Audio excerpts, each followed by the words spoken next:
ओम शांति 9/10/2022। प्रातः मुरली ओम शांति।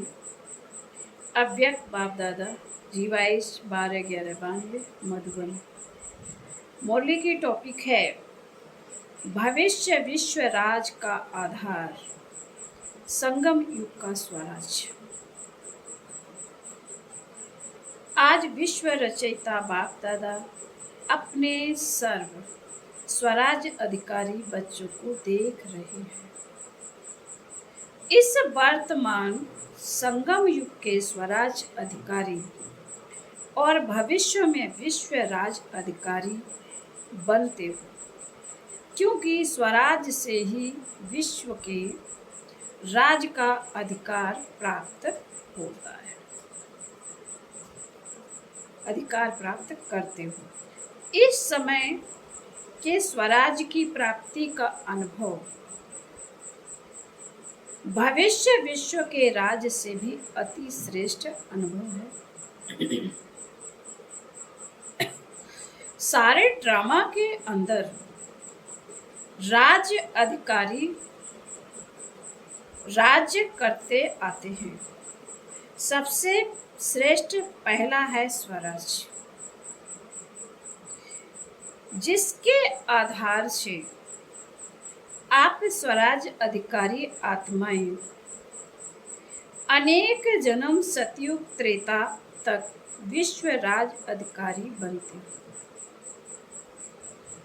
तो पहला है स्वराज, फिर आधा कल्प है विश्वराज। अधिकार और द्वापर से लेकर के राज्य तो होता ही है, लेकिन विश्व राज्य नहीं। स्टेट के राजाएं बनते हैं। सारे विश्व पर एक राज्य वह सिर्फ सतयुग में ही होता है। बावन का सारे विश्व पर एक राज्य वह सिर्फ सतयुग में ही होता है। तो 3 प्रकार के राज्य सुनाए। राज्य अर्थात सर्व अधिकार की प्राप्ति, सतयुग त्रेता की राजनीति, द्वापर की राजनीति और संगम युग की स्वराज नीति। तीनों को अच्छी रीति से जानते हो। संगम युग की राजनीति अर्थात हर एक ब्राह्मण आत्मा स्वराज स्व का राज अधिकारी बनता है। हर एक राजयोगी है, सभी राजयोगी हो या प्रजा योगी हो। राजयोगी होना तो राजयोगी अर्थात राजा बनने वाले योगी। स्वराज अधिकारी आत्माओं की विशेष नीति है। जैसे राजा अपने सेवा के साथियों को, प्रजा को जैसा जो ऑर्डर करते हैं, उस ऑर्डर से उस नीति प्रमाण साथी व प्रजा कार्य करते हैं। ऐसे आप स्वराज अधिकारी आत्माएं अपनी योग की शक्ति द्वारा हर कर्मेंद्रियों को जैसा ऑर्डर करती हो, वैसे हर कर्मेंद्रिय आपके ऑर्डर के अंदर चलती है। ना सिर्फ यह स्थूल शरीर की सर्व कर्मेंद्रियां, लेकिन मन, बुद्धि, संस्कार भी आप राज्य अधिकारी आत्मा की डायरेक्शन प्रमाण चलते हैं। जब चाहो, जैसे चाहो, वैसे मन अर्थात संकल्प शक्ति को वहां स्थित कर सकते हैं। अर्थात मन, बुद्धि, संस्कार के भी राज्य अधिकारी संस्कारों के बस नहीं, लेकिन संस्कार को अपने बस में कर श्रेष्ठ नीति के कार्य में लगाते हैं। श्रेष्ठ संस्कार प्रमाण संबंध संपर्क में आते हो तो स्वराज की नीति है मन, बुद्धि, संस्कार और सर्व कर्मेंद्रियों के ऊपर स्व अर्थात आत्मा का अधिकार। अगर कोई कर्मेंद्रियां कभी आप धोखा देती, कभी बोल धोखा देता, बाड़ी अर्थात मुख धोखा देता, संस्कार अपने कंट्रोल में नहीं रहते, तो उसको स्वराज अधिकारी नहीं कहेंगे, उसको कहेंगे स्वराज अधिकार के पुरुषार्थी। अधिकारी नहीं लेकिन पुरुषार्थी। वास्तव में राज्य अधिकारी आत्मा को स्वप्न में भी कोई कर्मेंद्रिय व मन बुद्धि संस्कार धोखा नहीं दे सकते, क्योंकि अधिकारी हैं। अधिकारी कभी अधीन नहीं हो सकता। अधीन है तो अधिकारी बनने के पुरुषार्थी हैं। तो अपने से पूछो, पुरुषार्थी हो या अधिकारी हो? अधिकारी बन गए या बन रहे हैं तो स्वराज्य का रूहानी नशा क्या अनुभव कराता है? क्या बन जाते हो बेफिक्र बादशाह? बेगमपुर के बादशाह, सबसे बड़े ते बड़ा बादशाह है बेफिक्र बादशाह, और सबसे बड़े ते बड़ा राज्य है बेगमपुर का राज्य। बेगमपुर के राज्य अधिकारी के आगे यह विश्व का राज भी कुछ भी नहीं है। यह बेगमपुर के राज्य का अधिकार अति श्रेष्ठ और सुखमय है ही बेगम। तो बेगमपुर का अनुभव है ना, या कभी कभी नीचे आ जाते हो? सदा रूहानी नशे में बेगमपुर के बादशाह हैं। इस अधिकार में रहो, नीचे नहीं आओ। देखो, आजकल के राज्य में भी अगर कोई कुर्सी पर है तो उसका अधिकार है, और कल कुर्सी से उतर आता है तो उसका अधिकार रहता है, साधारण बन जाता है।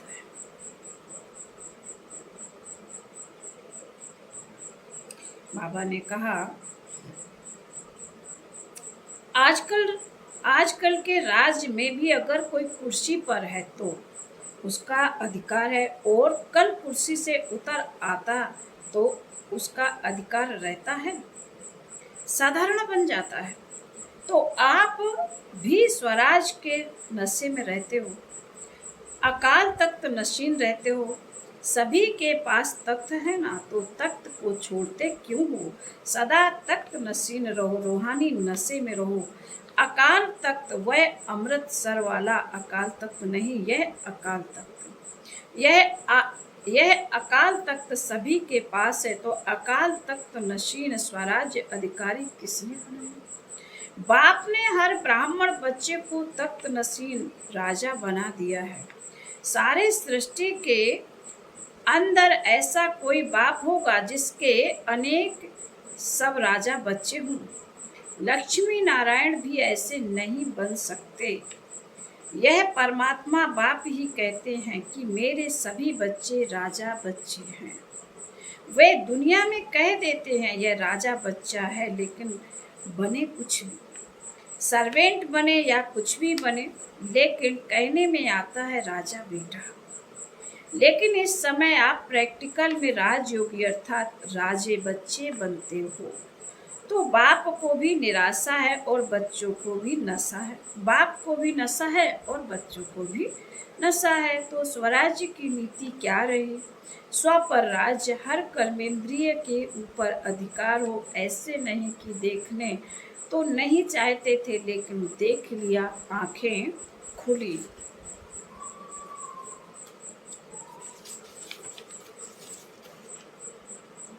आंखें खुली थी ना, इसलिए देखने में आ गया। कान को दरवाजा नहीं है, इसलिए कान में बात पड़ गई। लेकिन दो कान है, अगर ऐसी बात सुन भी लो तो निकालने का भी रास्ता है। इसलिए इस भारत में ही विशेष इस चित्र बापू की याद में बना हुआ है। इसलिए इस भारत में ही विशेष यह चित्र बापू की याद में बना हुआ है। बुरा ना देखो, बुरा ना सुनो, बुरा ना बोलो, ये 3 दिखाते हैं, आप 4 दिखाते हो। बुरा सोचो भी नहीं, क्योंकि पहले सोचना होता है, फिर बोलना होता है, फिर देखना होता है। इसलिए कंट्रोलिंग पावर, रूलिंग पावर अर्थात रूलिंग पावर, राजा अर्थात रूलिंग पावर, राजा हो और रूलिंग पावर हो ही नहीं तो कौन राजा मानेगा। तो स्वराज अर्थात रूलिंग पावर, कंट्रोलिंग पावर। बाप दादा ने पहले भी सुनाया है कि कई बच्चे परखने में बहुत होशियार होते हैं।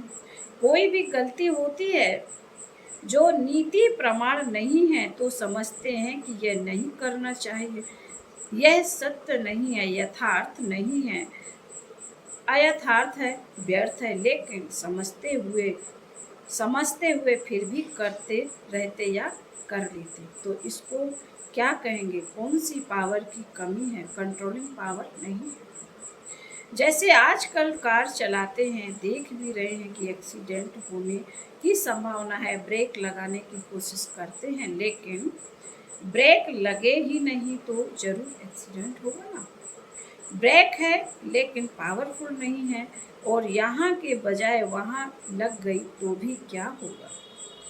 इतना समय तो परवश होगा ना, चाहते हुए भी कर नहीं पाते, ब्रेक लगा नहीं सकते या ब्रेक पावरफुल ना होने के कारण ठीक लग नहीं सकती। तो यह चेक करो, जब ऊंची पहाड़ी पर चढ़ते हैं तो क्या लिखा हुआ होता है, ब्रेक चेक करो, क्योंकि ब्रेक सेफ्टी का साधन है। तो कंट्रोलिंग पावर का व ब्रेक लगाने का अर्थ यह नहीं है कि लगाओ यहाँ और ब्रेक लगे वहाँ। कोई व्यर्थ की कंट्रोल करना चाहते हैं, समझते हैं ये रॉन्ग है, तो उसी समय रॉन्ग को राइट में परिवर्तन होना चाहिए। इसको कहा जाता कंट्रोलिंग पावर। ऐसे नहीं कि सोच भी रहे हैं लेकिन आधा घंटा व्यर्थ चला जाए, पीछे कंट्रोल में आए, बहुत पुरुषार्थ करके आधा घंटे के बाद परिवर्तन हुआ तो उनको कंट्रोलिंग पावर नहीं, रूलिंग पावर नहीं कहा जाता है। यह हुआ थोड़ा थोड़ा अधीन और थोड़ा थोड़ा अधिकारी मिक्स, तो उसको राज्य अधिकारी कहेंगे या पुरुषार्थी कहेंगे। तो अब पुरुषार्थी नहीं, राज्य अधिकारी बनो। यह स्वराज्य अधिकारी का श्रेष्ठ मजा है। स्वराज्य अधिकारी अर्थात सदा मौज ही मौज में रहना। मौज में रहने वाला कभी किसी बात में मूझता नहीं है।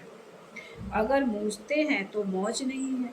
तो संगम युग पर मौज ही मौज है ना, या कभी कभी मौज है, शक्तियों को, पांडवों को मौज है ना। तो समझा स्वराज की नीति क्या है और विश्व राज की नीति क्या है। चाहे प्रजा है, चाहे रॉयल फैमिली है, लेकिन प्रजा प्रजा नहीं, प्रजा भी एक परिवार है। परिवार की नीति यह है सतयुग त्रेता की राजनीति। राजा कहलाते हैं लेकिन राजा होते भी परम प्रिय पिता का स्वरूप है। परिवार की विधि से राजनीति चलती है। चाहे राज कारोबार भिन्न भिन्न हाथों में होगी, लेकिन परिवार के स्नेह की विधि से कारोबार होगी। ऐसे नहीं कि राजा के पास बहुत धन दौलत हो और प्रजा में कोई खाने पीने के लिए भी नहीं हो। द्वापर कलयुग की राजनीति में लॉ एंड ऑर्डर चलता है, लेकिन विश्व राज्य देव राज्य के समय यही नीति चलती है। लॉ नहीं लेकिन स्नेह और संबंध की नीति चलती है। कोई भी आत्मा दुख शब्द को भी नहीं जानती, चाहे राजा हो चाहे प्रजा हो, लेकिन दुख और शांति का नाम निशान नहीं है। दुख क्या चीज होती है उसका अज्ञान है, ज्ञान ही नहीं। जैसे इस समय स्वराज के समय भी आपको बाप दादा किस नीति से चलाते हैं, स्नेह और श्रीमत पर चलते रहते तो कोई भी सख्त ऑर्डर करने की आवश्यकता नहीं है। अगर नीति को भूलते हैं तो स्वयं को कलयुगी नीति में चलाते हैं। तो विश्व के राज की नीति भी बहुत प्यारी है, क्योंकि अनेकता नहीं है, एक राज्य है और अकूट खजाना है। प्रजा भी इतनी संपन्न होगी, आजकल के जो बड़े बड़े पदमपति हैं उन्हों से भी ज़्यादा। अप्राप्ति का नाम निशान नहीं। लेकिन इसका आधार क्या है? स्वराज। इस समय संपन्न बनते हो, इसलिए परमात्म संपत्ति की संपन्नता सतयुग त्रेता के अनेक जन्म प्राप्त होती है। इसलिए कहा नंबर 1 स्वराज है। स्वराज कहा नंबर 1 स्वराज है। स्वराज फिर है विश्व राज और तीसरा है द्वापर कलयुग का अलग अलग स्टेट का राज। इस राज को तो अच्छी तरह जानते ही हो, वर्णन करने की आवश्यकता नहीं है। तो सदा किस नशे में रहना है? स्वराज हमारा जन्म सिद्ध अधिकार है। किस जन्म का? ब्राह्मण जन्म का। ब्रह्मा बाप ने जन्मते ही स्वराज का तिलक हर ब्राह्मणात्मा को लगाया। तिलक धारी हो ना, तिलक है स्मृति का, तिलक भी है, तख्त भी है और ताज भी है। ताजधारी हो ना। कौन सा ताज है? विश्व कल्याण का ताज, विश्व कल्याणकारी हो ना। प्योरिटी का ताज और विश्व कल्याणकारी का ताज डबल ताज है। प्योरिटी का ताज है लाइट का ताज और विश्व कल्याण का ताज सेवा का ताज। विश्व सेवाधारी हो ना, ऐसे नहीं कि स्टेट के सेवाधारी समझो। हम गुजरात के हैं, हम राजस्थान के हैं, हम दिल्ली के सेवाधारी नहीं। विश्व सेवाधारी कहाँ भी रहते हैं, लेकिन वृत्ति और दृष्टि बेहद की है। अगर विश्व सेवाधारी नहीं बनेंगे तो ना स्वराज ना विश्वराज। द्वापर कलयुग में स्टेट का राजा बनना पड़ेगा। लेकिन विश्वराज अधिकारी के लिए सदा अपना ताज तिलक और तख्त सदा इस पर स्थित रहो। शरीर के तख्त पर नहीं बैठना है, लेकिन बुद्धि द्वारा स्मृति की स्थिति में स्थित रहना, स्थिति में स्थित होना, यही तख्त पर बैठना है जो सदैव बैठ सकते हैं। शरीर से तो कितने घंटे बैठेंगे, थक जाएंगे ना। लेकिन बुद्धि द्वारा स्थिति में स्थित रहना, यह तख्त नशीन होना, यह तो सहज है ना, यह तो सहज है ना। तो स्वराज के नशे में निरंतर स्थित रहो। समझा? क्या करना? पुरुषार्थी नहीं, लेकिन अधिकारी होना है। सभी ने मिलन मनाया ना, सभी भाग भाग कर आते हैं। परमात्म मिलन का मेला मनाने के लिए तो मिलन के मेले में आए हो ना। यह मेला लगता है या भीड़ लगती है? आराम है ना, आराम से रहना, खाना चलना। अब आराम से रहना, फिर भी बहुत लकी हो। उस मेलों में माफिक मिट्टी में तो नहीं रह रहे हो, फिर भी बिस्तरा और खटिया तो मिली हुई है ना। वहाँ मेले में तो नहाओ तो भी मिट्टी, रहो तो भी मिट्टी और खाओ तो भी मिट्टी साथ में आएगी। यहाँ बच्चे आते हैं अपने घर में, नशे से आते हो। बाप भी खुश और बच्चे भी खुश। हाल में पीछे बैठने वाले सबसे आगे हो, क्योंकि बाप दादा की पहली नज़र लास्ट तक जाती है। फिर बाबा बोले, अच्छा सर्व स्वराज अधिकारी बेफिक्र बादशाह बच्चों को सर्व विश्व राज्य अधिकारी अनेक जन्म संपूर्ण संपन्न रहने वाली आत्माओं को सदा तिलक ताज और तख्त नशीन अधिकारी बच्चों को सदा बेहद की सेवा के उमंग उत्साह में रहने वाले विशेष बच्चों को देश विदेश के सर्व सम्मुख अनुभव करने वाले बच्चों को बाप दादा का पदम गुणा याद प्यार, साथ साथ सर्व के स्नेह के पत्रों का भी रिस्पॉन्ड दे रहे हैं। विदेश और देश दोनों अपने अपने विधि प्रमाण स्व के पुरुषार्थ में सिद्धि को प्राप्त कर रहे हैं और सेवा में भी सदा आगे बढ़ने में उत्साह में लगे हुए। इसलिए हर एक किसी भी कोने में रहने वाले हो, लेकिन उन्हों की याद सेवा समाचार याद के पत्र स्थिति के उमंग उत्साह का समाचार सब प्राप्त हुआ और बाप दादा सभी बच्चों को बहुत बहुत बहुत नाम सहित हर एक की विशेषता सहित याद प्यार दे रहे हैं और सदा इसी याद प्यार की पालना से पल रहे हो, उड़ रहे हो और उड़ते उड़ते मंजिल पर पहुंचना ही हुआ। यह कहें कि पहुँचे हुए ही हो तो याद प्यार और नमस्ते। हम रूहानी बच्चों को, रूहानी माता पिता बाप दादा को याद प्यार और नमस्ते। वरदान है मास्टर सर्वशक्तिमान की स्मृति द्वारा सर्व हलचलों को मर्ज करने वाले अचल अडोल भाव।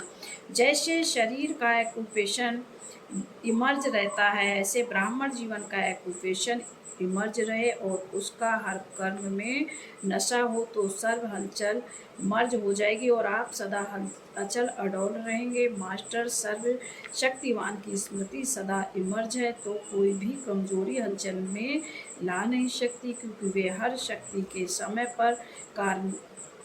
पर कार्य में लगा सकते हैं। उनके पास कंट्रोलिंग पावर रहती है, इसलिए संकल्प और कर्म दोनों समान होते हैं। स्लोगन है, नाजुक परिस्थितियों में घबराने के बजाय उनसे पाठ पढ़कर स्वयं को परिपक्व बना लो। ओम शांति।